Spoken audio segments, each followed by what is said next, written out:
Asking the question, will the 5% rise in minimum wage is the cost of living? Will the 5% rise in minimum wage is the cost of living? I'm joined in studio by a lawyer, that is Julu Okadia, who is next to me, and a governance expert, Karl Max, that shall both help us in discussing this topic. Thank you for coming to Y254.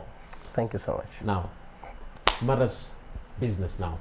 The rate of unemployment has increased, and today we were celebrating the Labor Day, and it was having a theme, and the theme was, let us reason together for sustainable economic growth and job security. That was the theme.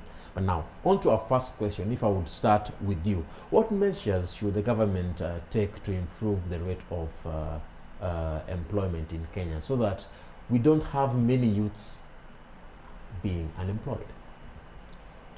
Well, first of all, I'd like to start off with a statement which was made by the Secretary General to the Doctors' Union last year during their strike. He said that a question of employment is not necessarily about pay. It's also a question of dignity. And I think that's where our entire debate should start from. Are we dignifying the youth? So far, we have a good number. The education system appears to be perfect, given that we have the former CS, Matiang'i, seem to have aligned a good number of things. But once you graduate, I think the government aspect of trying to absorb them into the system is what should be looked into. Today, Secretary General Latuoli mentioned that NITA should remain under the Labour Ministry. And I think that is a good move. One of the ways in which we can curb this is have a systemized approach by NITA and the Labour government. Last year, sometimes, I think 2 years ago, we had the current senator, Nairobi Senator, Honorable Sakaja, being vocal in terms of the youth, the employment of the youth and the authority that was created there under. I think those are some of the measures. The measures are there, but the question is, are we implementing them? Now, if I would cut you short, there's something that you've mentioned about dignity, whereby dignity is a factor that is affecting the rate of unemployment in Kenya. Would you just clarify that bit? No, not necessarily that dignity is affecting the rate of unemployment. What I said is, when you look at the question of employment, the question that you should be asking is employment dignifying the youth? Fine. Okay. Fine. One might be given the job, yes, so you're employed. But the job that you're doing, does it dignify you? It's not just a question of pay. Karl Max, you are a governance expert. Yes. Tell us, what do you think about this issue? First, I will put it that, youths are very creative. And it's a dynamic, we call it dynamic power of innovators.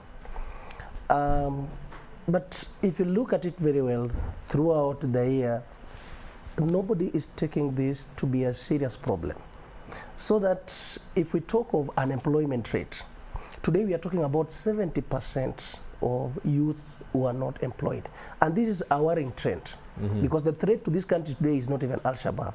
The threat to this country today is unemployment of these youths, and we are forgetting about them. And if I will cut you short there, as of the year 2017, yes, that was last year, Kenya's rate of unemployment was at 39.1%.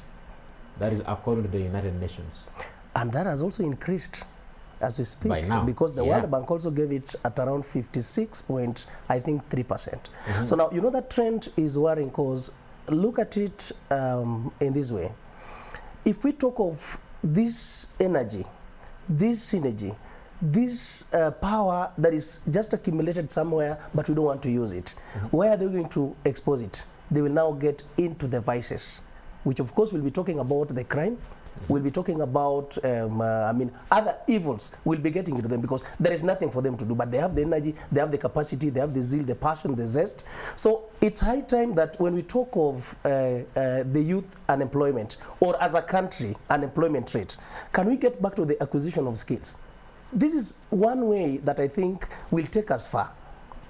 Second thing, I think now the alternative here is now we need to self-seek as a country, Kenya. There's this opportunity of the internet. How are we capitalizing on it? What advantage are we taking over the jobs that are being created within the internet as a platform? So that if this is here, then there is an opportunity for this given population to get where they can get the job. So if we talk of the government, why do we have the barriers, the national barriers to the resources for these youths? Because we need now to understand that immediately you have a population that is not actually working, then that country will perish and it will decay. So it is high time now we capitalize on the population that is supposed to be the driving engine. Because if they're 70%, then how come you don't want to understand their grievances? Why don't we actually get them into the level whereby now we can make them have the country moving? Are you saying that now Kenya Yes. is a decaying country? If you don't want to capitalize on the population that is supposed to be the driving engine, then you are perishing. Soon you will decay.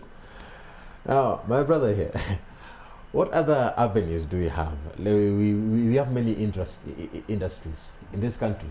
Where should youth invest themselves in? Because if you're talking about rates of unemployment and decay, and he has mentioned here that we need to take time to find out our areas of interest.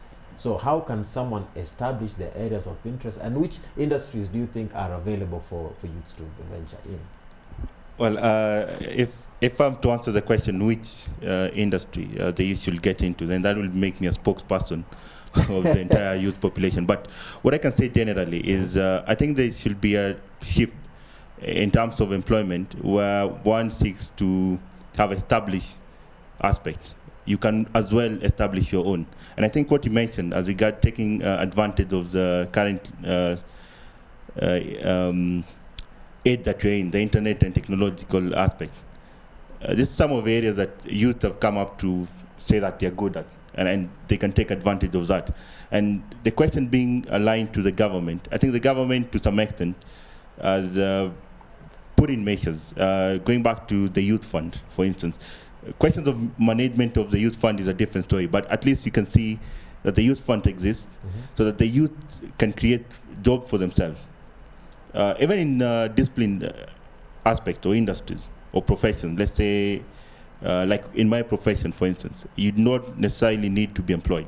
And one can actually access the funds, or you can start up your own enterprise and get into it. It's a question of you analyzing your own interest and how you can impact for the future. So who is to blame if you talk about the rate of unemployment? Do we say it's the government, or do we say it's the youths themselves?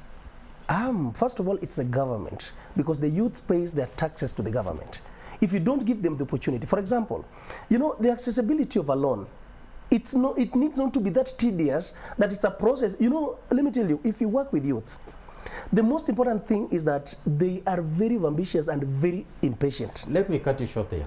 We have the current governor, yes, who has taken youths from their homes. In fact, youths are on the streets and they are employed. Don't you think that one counterattacks your point? It doesn't, because, you know, if you employ two, then you forget about 500,000, then the rate at which, what we are talking about is the ratio. The ones that are employed and the ones that are outside, the number does not match. But can they all be employed? They can? Give them opportunity. Make these people to participate from the national to the county level, to the corporates, to the elites, to what we call the non-governmental organization. Give these people opportunity. Immediately you give them the opportunity, they will be the driving engine for the entire country. But the mistake is, immediately we go and centralize everything. So that, for example, if we talk of the youth fund, which of course I'm part of what actually brought it up, it's not what we came up with. But today you could see how the youths are suffering. Why do you call a youth to go and look for a collateral? Where are they going to get the logbooks? Where are they going to get the title deeds? When the government itself, what does the government produce to go and get a loan like a Eurobond? So these are the things that we need to confront. If we really want to help a country, let us talk the reality. Because immediately you get to a youth and you give them so many of the barriers to reach to their destiny, they will automatically lose hope. So it is high time, if it is money that is meant for the youth, don't give them the conditions of, if I'm going to give you money today, I have to give you the conditions on what you're going to do with your money. So long as you give me the proposal that what I'm going to do is 1, 2, 3, give them that money, then do a follow-up. Because when you give conditions within the money, money, it's like you give a lady a money, then you want to dictate what they're going to do with that money. So this is what is happening with the youth. Youths, they are such given characters that, first of all, they always need to explore the world. Now, make sure that if they have a business, it's a business that every given network is actually working. But if you give restrictions, and I can't repeat this once again, if you give restrictions that are not worth it, just in the name of, I'll give you 50,000, and 50,000 that you cannot even start a business, why don't we raise that bar? Let me, to a level whereby it's money that once given out, somebody can start a business that is worth it. But don't the youths also have a role to take? They have a role. That is why I said we need to get back also as youth, and we ask ourselves, can we have what we call the youth individual project or initiatives that they run on their own?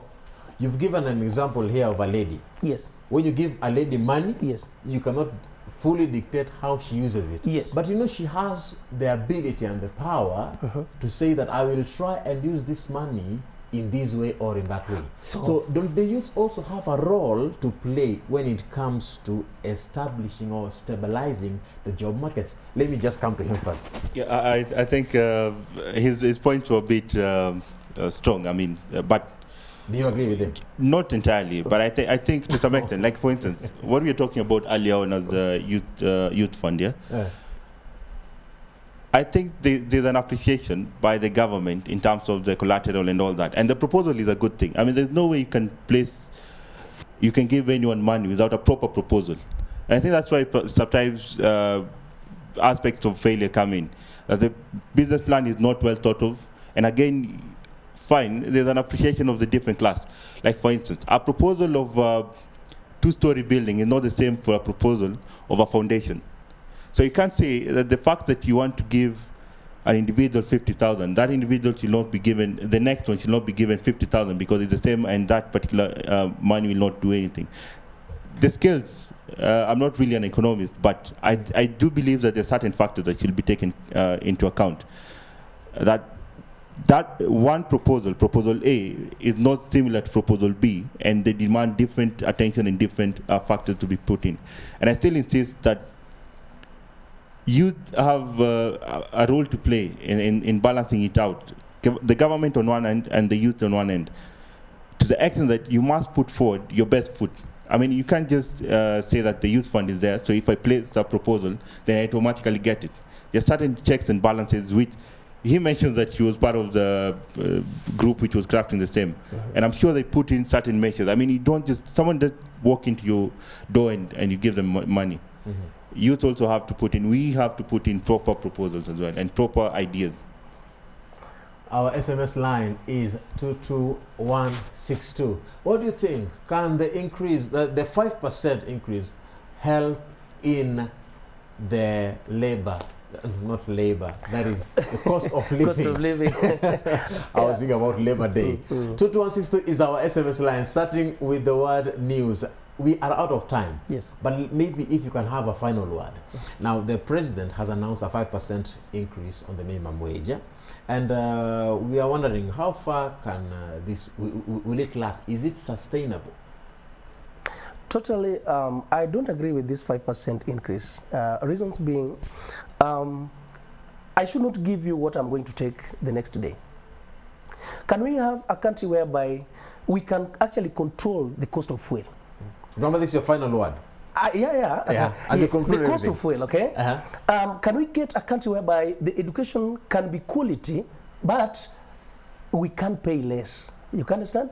But we cannot have a wage bill whereby today I'm telling you I'm going to increase your salary, but then you dump your whole salary in terms of the transport, you dump your whole salary in terms of your airtime, you dump your own salary in terms of your accommodation. So it is high time now we reduce the cost of living fast in terms of the basic commodities. Then once that has been reduced, I can tell you we are going to match the salary If you can earn 5,000 and what the spending, the expenditures are 2,000, then that means you are earning a salary. But you cannot earn 50,000, then your spending power is 70,000. Wow, powerful, strong point. Final word, my brother. What I'll say about the 5%, I think it was balanced. Remember that in terms of labor, you have three parties. You have the employers. Was balanced. Yes. It was a balance. In my case, I think it was a balance because you have three parties at the end of the day. You have the government, you have the employees, and then you have the employers. Early on, when the Secretary General, Mr. Toli, was giving his speech, he said that last year they asked for 22%, but the government was kind enough to give them 18%. And this year they're also hoping for the same 22%. But remember, the circumstances were different. This year, the employers came out strongly. Again, it's the same. Remember, there are certain rippling effect of the minimum wage bill. If you increase it, then the cost of business is going to be high, which means redundancies and all that on account of the high production bill. And again, technology is coming in. So someone might rather spend much in terms of technology and discard the individual that you're asking me to pay more. But then on a closing point, I would like to say on account of the employees themselves, I'll borrow from what he said. There's no need for us to increase 5%. And like the former Prime Minister said in his speech today as well, he said there's no need for us to increase 30%, but then you increase unga, sukari, and all that. At the end of the day, that 30% becomes nothing. And I think that's where the balance comes in. In my case, I think this year it was a balance. Wow. I have many questions to ask you, but I have run out of time. I have been joined by Julu Okadia, who is a lawyer, and Karl Max, who is a governance expert. Today we were talking about matters wages, and we were asking, will the 5% increase in minimum wage is the cost of living? 22162 is our line. I'm not able to read our SMSs because of time, but we shall continue this discussion online and see what you people say. Ensure that you communicate with us on Y254 pages, that is on Facebook, Twitter, YouTube, and every social media platform at Y254. I would like to thank each and every person that ensured today's bulletin was a success. On behalf of everyone, I want to wish you a good night. My name is Aguko. God bless you.